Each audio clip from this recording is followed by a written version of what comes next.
The topic of the death penalty has been hotly debated and contested for many years. There are tons of different viewpoints and opinions and information as to the best way to go about abolishing or strengthening the death penalty. Today I would like to argue in favor of why the death penalty should no longer be practiced in the United States. When looking at the death penalty, I believe we should first consider the constitutionality of the practice. The 8th Amendment to the Constitution of the United States reads, "Excessive bail shall not be required, nor excessive fines imposed, nor cruel and unusual punishments inflicted." I make the argument that the death penalty is in violation of the Constitution. The punishment of death for a crime certainly is cruel, and while it may not seem to be an unusual punishment just because it is still practiced in the United States, other alternatives can be explored for severe crimes. Some acceptable forms of punishment for severe crimes that could be put in force, either now or in the future, are longer sentences, including life sentences with no possibility of parole, more prolonged periods of community service, or even some form of repayment of the criminal to the family or party. The death penalty carries a high risk for the execution of innocent lives.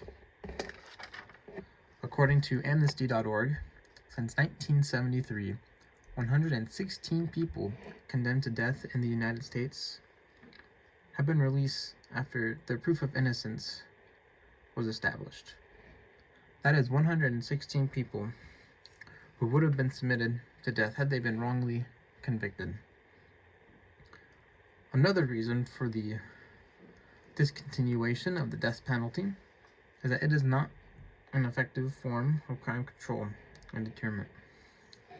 The ACLU, or the American Civil Liberties Union, explains, when police chiefs were asked to rank the factors that, in their judgment, reduced the rate of crime, they mentioned curbing drug use and putting more officers on the street, longer death sentences, and gun control.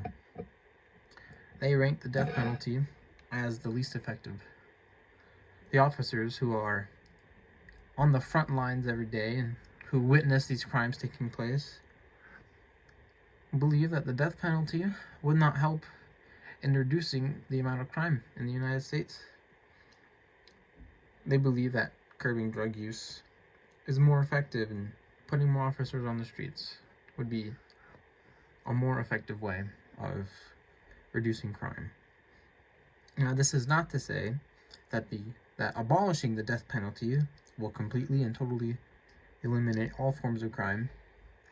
What this is to say that there are more efficient and effective ways to reduce the rate of crime in the United States.